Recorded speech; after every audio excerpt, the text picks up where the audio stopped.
The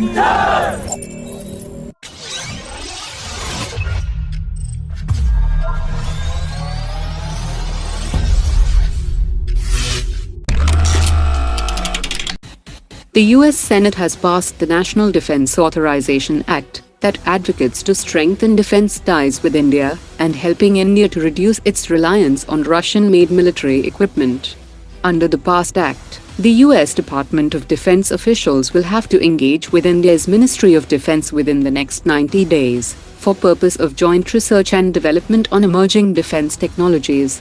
Topics that are listed to be engaged with India include sale of 4th and 5th generation fighter jets, intelligence collection capabilities, unmanned aerial vehicles, and depot-level maintenance. The Indian Army has issued a request for information for the procurement of 155mm 52 caliber towed howitzers from Indian vendors, but the document mentions that the weight of the gun should preferably be less than 15 tons. The 18-ton indigenous ATAGS gun will still participate in the contest, and it will not be debarred due to weight limit, as the document only mentions that a 15-ton gun is preferred, and it is not a stringent weight requirement. Kalyani developed Magyar gun and Bharat 52 gun, as well as the Dhanush 52 gun by Advanced Weapons and Equipment India Limited also meets the 15-ton criteria. The Indian Army is all set to acquire the Pralay short-range tactical ballistic missile, which can hit targets at 500 kilometers. The proposal is at an advanced stage and is scheduled to be taken up for clearance during a high-level Defense Acquisition Council meeting this week. The Pralay is a road-mobile system, and it is able to perform mid-air maneuvers using maneuverable re-entry vehicle to defeat enemy anti-ballistic missile interceptors. Mazagon Dock Shipbuilders has delivered the 5th Scorpene-class submarine to the Indian Navy that will be commissioned into service next month. It had started sea trials in February, and it completed all major trials including the weapon and sensor trials in the shortest time in comparison to the earlier submarines. The Indian Navy has also requested the DRDO to complete work on the development of the indigenous fuel cell-based air-independent propulsion system, so that it undergoes user trials before they can be accepted to be fitted on board the first Kalvari-class submarine during its first major refit in 2025.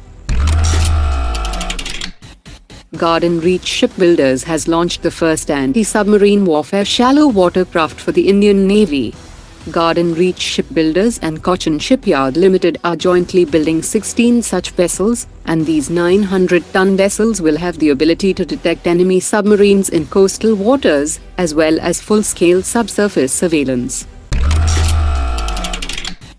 In a big development, India has completed advanced level talks with General Atomics for the local assembly of MQ-9B high-altitude long-endurance combat drone in India. Under the proposal, 12 drones will be procured directly off the shelf, while the remaining 18 MQ-9B Sky Guardian will be locally assembled in India. The $3 billion deal will also involve collaboration with DRDO for transfer of certain niche technology required for indigenous programs, as well as setting up of a performance-based depot-level maintenance repair and overhaul. A UP government delegation visited General Atomics facilities in the United States, and the state government has offered land for manufacturing the drones in the UP Defense Industrial Corridor. Brazilian aircraft manufacturer Embraer and European Airbus Military have both begun a quiet campaign to showcase their Embraer C390 Millennium and Airbus A400M medium-sized airlifter to the Indian Air Force, and both companies are hopeful of an order.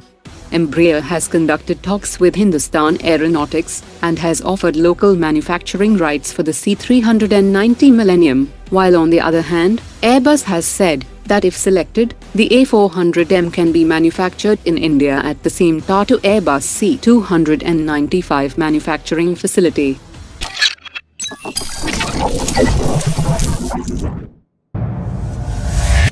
Omar dropped it.